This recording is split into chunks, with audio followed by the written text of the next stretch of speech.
दोस्तों, इंशाअल्लाह बोलने के 10 बेहतरीन रूहानी फवाइद। यकीनन मुझे पता है कि आप इंशाअल्लाह बोलते होंगे, लेकिन आपको इंशाअल्लाह किस तरीके से बोलना चाहिए और इसके क्या फवाइद है, आइए मैं आपको तरतीब से उसके 10 बड़े फायदे बताता हूँ।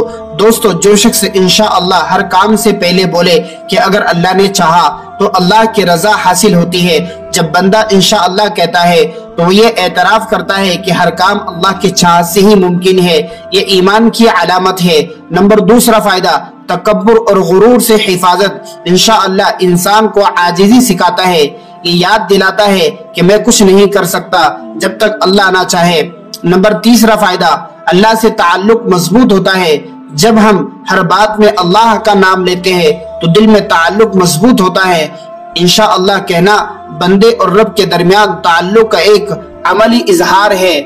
नंबर चौथा फायदा, नीयत की सफाई और सच्चाई। जब कोई शख्स इंशाअल्लाह दिल से कहे तो उसका मतलब ये होता है कि वो सच्चा इरादा रखता है और झूठ और धोखे से बच जाता है।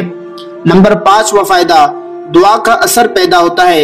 इंशाअल्लाह कहने से गोया हम अपने काम की कामयाबी के लिए अल्लाह से दुआ कर रहे होते और अल्लाह ताला हमारी दुआओं को कबूल फरमाता है। नंबर छठा फायदा, कामयाबी का दरवाजा खुलता है।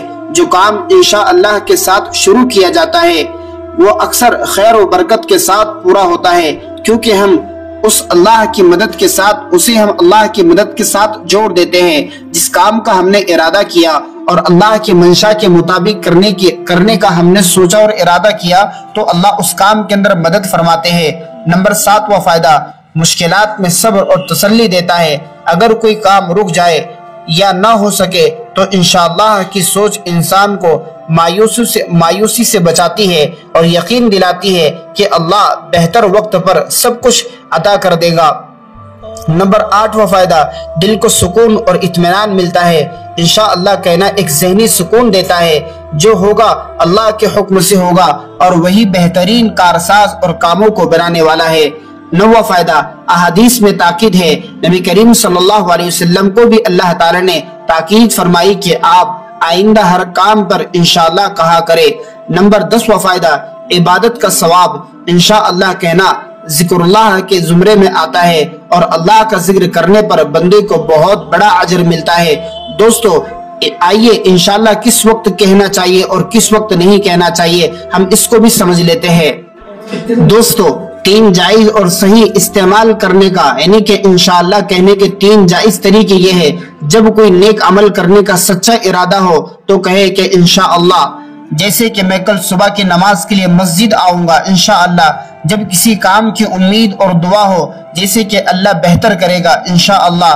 नंबर तीसरा तरीका, जब किसी मंसूबे को अल्लाह की मईशत के साथ मशरूत करना हो तो उस वक्त आप कह सकते हो इंशाअल्लाह हम अगले हफ्ते ये काम मुकम्मल करेंगे इंशाअल्लाह। जब आपको यकीन हो कि आप इस काम को जरूर करोगे तो आप उस वक्त इंशाअल्लाह कहें। मसलन आप अगर किसी को झूठ बोल रहे हो और उसके ऊपर कह रहे हो कि इंशाअल्लाह मैं ये काम कर लूंगा, लेकिन आपके दिल की नीयत और इरादा ये है कि आप वो काम नहीं करोगे, तो उस वक्त आप इंशाअल्लाह ना कहे।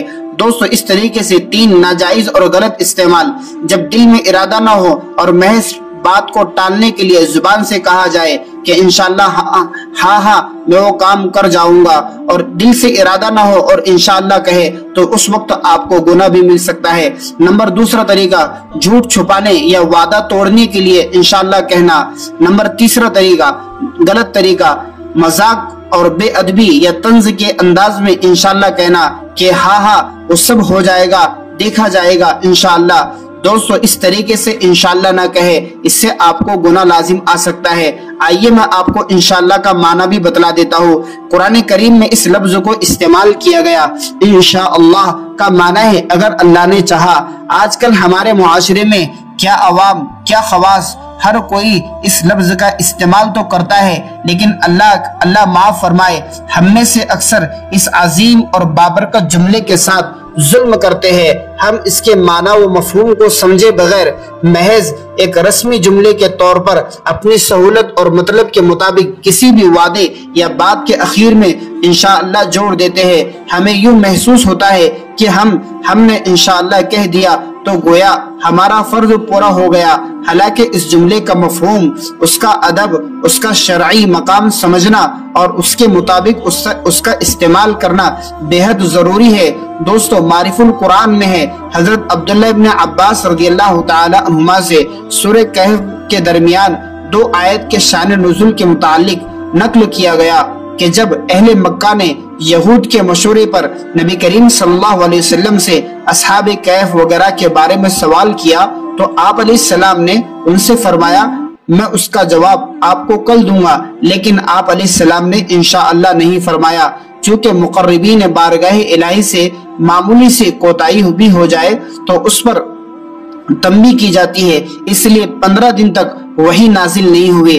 آپ علیہ السلام کو اس پر شدید رنج و غم ہوا، مشرکین مکہ کو مذاق اڑانے کا موقع مل گیا۔ پھر 15 روز کے وقفے کے بعد جب وحی نازل ہوئی، ان سوالات کے جواب دیے گئے تو ساتھ یہ بھی 2 آیت نازل ہوئے جن میں ہدایت دی گئی کہ آئندہ کسی کام کو کرنے کا ارادہ ہو تو انشاءاللہ کہہ کر اس کام کا ارادہ کیا جائے، کیونکہ ہر کام اللہ تعالیٰ کی مشیت کے تابع ہوتا ہے۔ ان آیات کے واقع اصحاب کہف کے اخیر میں ذکر کیا گیا۔ دوستو، اس واقعے سے بخوبی واضح ہو گیا کہ انشاءاللہ آئندہ کسی کام کے لیے کہا جاتا ہے، وہ بھی دل میں اللہ کی مرضی کو مقدم رکھتے ہوئے ہم کہیں انشاءاللہ۔ آج کل ہمارے معاشرے میں ہر آدمی انشاءاللہ کہتا ہے لیکن اس کے معنی اور مفہوم کو نہیں سمجھتا۔ اس لیے دوستو، میں نے آپ کو انشاءاللہ کہنے کے بہترین فوائد بھی بتلایا اور اس کے معنی اور مفہوم کو بھی سمجھا دیا۔ آئندہ آپ انشاءاللہ ضرور کہیں، لیکن ہر کام کو پہلے سمجھ لے اور اس کے بعد کہے۔ بنا سمجھے سوچے آپ انشاءاللہ کہو گے تو اس کے معنی اور مفہوم میں غلطی ہوگی، جس سے آپ کے اوپر گناہ لازم آ سکتا ہے۔ دوستو، اس قسم کی ویڈیو دیکھنے کے لیے آپ ہمارے یوٹیوب چینل کو لازماً سبسکرائب کریں۔